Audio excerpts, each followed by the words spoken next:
Привет, друзья!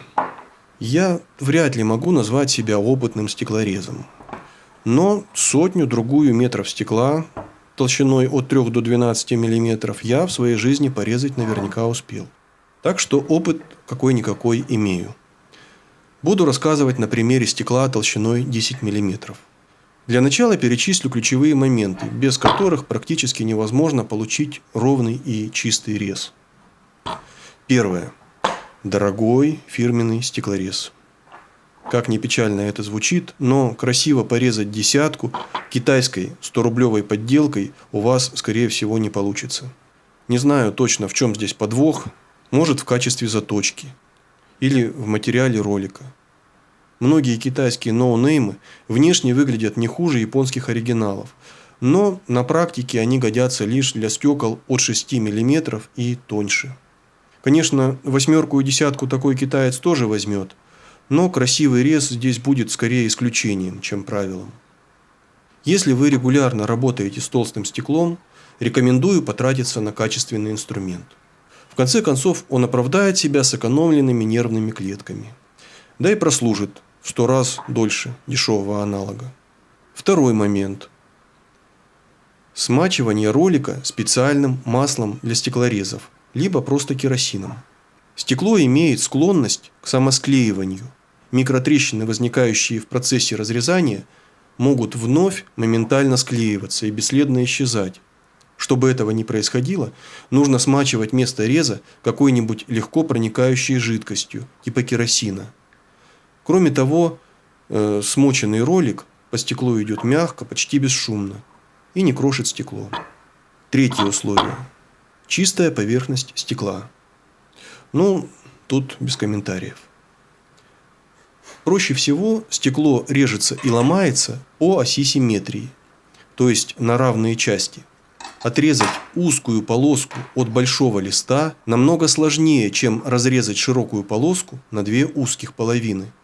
Чем уже полоса, тем больше вероятность, что трещина вильнет в сторону. Поэтому, если вам нужно отрезать, к примеру, полосу шириной 5 см от листа десятки размером метр на метр, разумнее отрезать полосу шириной 10 см, а затем разрезать ее пополам. Не следует прилагать чрезмерное усилие к стеклорезу. Качество реза не улучшится, а вот ролик затупится быстрее или вообще выйдет из строя. Переходим к практике. Имеется кусок стекла размером 110 на 520 мм. Разрежем его на несколько частей. Намечаю маркером линию разреза. Заправляю керосином стеклорез.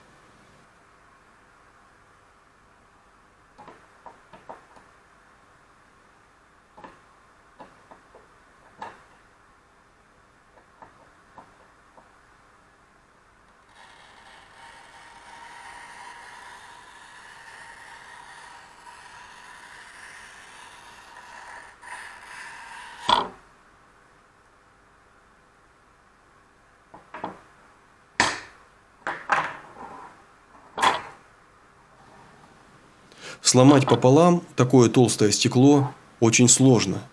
Мне помогут щипцы для ломки кафеля, приспособленные под стекло.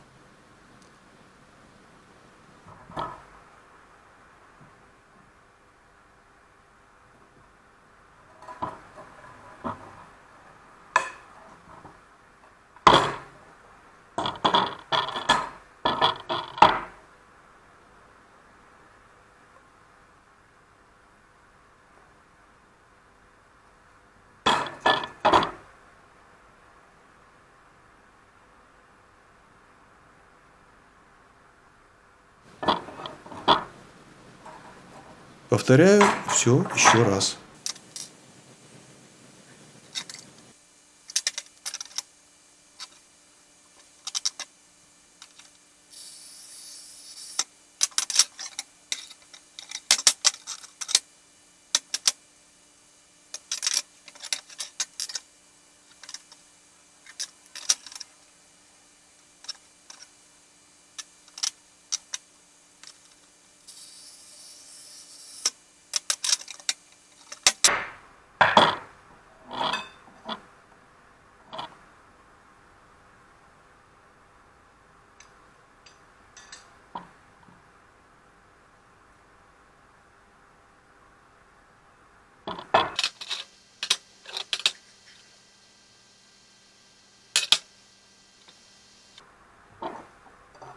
Поперечные разрезы делать намного проще.